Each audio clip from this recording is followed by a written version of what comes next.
പിടിച്ചുകുത്തി പെയ്യാനൊരുങ്ങി മഴ. വരും ദിവസങ്ങളിൽ 3 ജില്ലകളിൽ ശക്തമായ മഴയ്ക്ക് സാധ്യതയുള്ളതായിട്ടാണ് കേന്ദ്ര കാലാവസ്ഥാ വകുപ്പ് നൽകുന്ന മുന്നറിയിപ്പ്.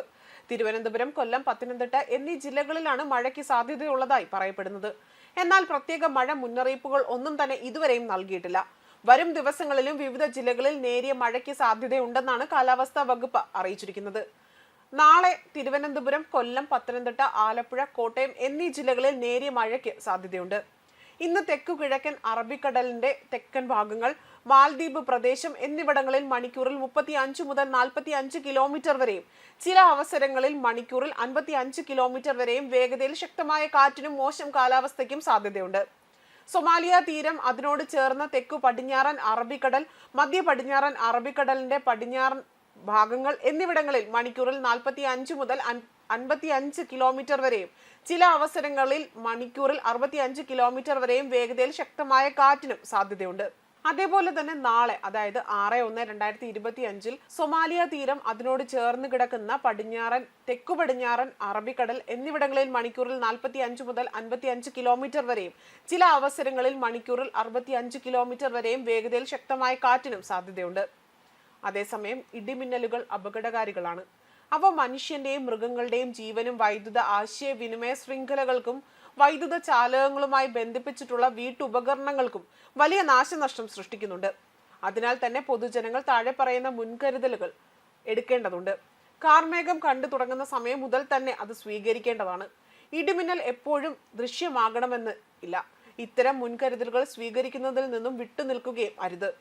ഇടിമിന്നലിന്റെ ആദ്യ ലക്ഷണം കണ്ടു കഴിഞ്ഞാൽ ഉടൻ തന്നെ സുരക്ഷിതമായ കെട്ടിടത്തിനുള്ളിലേക്ക് മാറുക തന്നെ ചെയ്യണം. തുറസായ സ്ഥലങ്ങളിൽ തുടരുന്നത് ഇടിമിന്നൽ ഏൽക്കാനുള്ള സാധ്യത വർദ്ധിപ്പിക്കും. ശക്തമായ കാറ്റിനും ഇടിമിന്നലിനും സാധ്യതയുള്ള ഘട്ടങ്ങളിൽ ജനലും വാതിലും അടച്ചിടണം. വാതിലിനും ജനലിനും അടുത്ത് തന്നെ നിൽക്കാതിരിക്കുക, അത് പരമാവധി ഒഴിവാക്കാനും ശ്രമിക്കണം. കെട്ടിടത്തിനകത്ത് തന്നെ ഇരിക്കുകയും പരമാവധി ഭിത്തിയിലോ തറയിലോ സ്പർശിക്കാതെ ഇരിക്കാൻ ശ്രമിക്കുകയും ചെയ്യണം. അതേസമയം കാലാവസ്ഥാ വ്യതിയാനം കാരണം ഇന്ത്യയിലെ മൺസൂണിനെ പ്രതികൂലമായി ബാധിക്കുന്നതായാണ് പഠന റിപ്പോർട്ടുകൾ പുറത്തു വന്നിരിക്കുന്നതും. ക്ലൈമറ്റ് ട്രെൻഡ്സ് എന്ന ഗവേഷണ സ്ഥാപനം പുറത്തുവിട്ട റിപ്പോർട്ടിലാണ് മൺസൂണിന്റെ സ്വഭാവം മാറിയതിനെ കുറിച്ചുള്ള വിശദാംശങ്ങൾ പുറത്തു വന്നിരിക്കുന്നതും.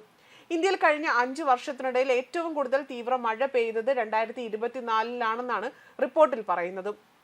ഈ വർഷത്തെ തെക്കു പടിഞ്ഞാറൻ മൺസൂൺ സാധാരണയിൽ കവിഞ്ഞ് മഴയോടെയാണ് അവസാനിച്ചതെന്നും ഇന്ത്യൻ കാലാവസ്ഥാ വകുപ്പിന്റെ കണക്കുകളെ അടിസ്ഥാനപ്പെടുത്തിയാണ് റിപ്പോർട്ട് വിശദീകരിക്കുന്നതും. ഇത് ദീർഘകാല ശരാശരി മഴയുടെ 108%. 2024 ജൂൺ 1 മുതൽ സെപ്റ്റംബർ 30 വരെ ഇന്ത്യയിൽ 934.8 മില്ലിമീറ്റർ മഴയാണ് രേഖപ്പെടുത്തിയിരിക്കുന്നത്. ഈ 4 മാസത്തെ ശരാശരി മഴയെന്ന് പറയുന്നത് 868.6 മില്ലിമീറ്റർ ആണ്. സമീപ വർഷങ്ങളുമായി താരതമ്യം ചെയ്യുമ്പോൾ തീവ്രമായ കാലാവസ്ഥാ സംഭവങ്ങൾ ഏറെ അടയാളപ്പെടുത്തിയ വർഷമാണ് 2024. കഴിഞ്ഞ 5 വർഷത്തിനിടയിൽ ഏറ്റവും കൂടുതൽ കനത്ത മഴ പെയ്ത വർഷമാണ് 2024. ഇന്ത്യയിൽ തെക്കു പടിഞ്ഞാറൻ മൺസൂൺ സാധാരണയായി ജൂണിൽ ആരംഭിച്ച് സെപ്റ്റംബർ മാസത്തോടെ തന്നെ പിൻവാങ്ങാൻ തുടങ്ങും. തുടർന്നാണ് ക്ലൈമറ്റ് ട്രെൻഡ്സ് ഈ കണക്കുകൾ പുറത്തുവിട്ടിരിക്കുന്നതും. 24 മണിക്കൂറിനുള്ളിൽ തന്നെ മഴയുടെ തോത് 115.6 മില്ലിമീറ്ററും 204.5 മില്ലിമീറ്ററും അതിനിടയിൽ അത്തരത്തിൽ രേഖപ്പെടുത്തിയാൽ അത് തീവ്ര മഴയായാണ് കണക്കാക്കപ്പെടുന്നത്. 204.5 മില്ലിമീറ്റർ കൂടുതൽ മഴ പെയ്താൽ അത് അതിതീവ്ര മഴയായിട്ട് അതിന്റെ ഗണത്തിലാകും ഉൾപ്പെടുത്തുന്നതും. കഴിഞ്ഞ 5 വർഷത്തിനിടയിൽ ഏറ്റവും കൂടുതൽ തീവ്ര മഴ രേഖപ്പെടുത്തിയ മാസങ്ങളിൽ 2ാം സ്ഥാനത്താണ് 2024 ജൂൺ മാസം. അതിതീവ്ര മഴയുടെ കഴിഞ്ഞ 5 വർഷത്തെ കണക്കുകൾ നോക്കിയാൽ 2024 ജൂലൈ മാസം 2ാം സ്ഥാനത്താണുള്ളത്. 2024 ഓഗസ്റ്റിൽ 753 സ്റ്റേഷനുകളിലാണ് തീവ്രമഴ രേഖപ്പെടുത്തിയത്. സെപ്റ്റംബറിൽ 525 സ്റ്റേഷനുകളിൽ അതിശക്തമായ മഴ രേഖപ്പെടുത്തി. ഇത് കഴിഞ്ഞ 5 വർഷത്തെ കണക്കുകളിൽ ഏറ്റവും കൂടുതലാണ്. ന്യൂസ് ഡെസ്ക് കർമ്മ ന്യൂസ്.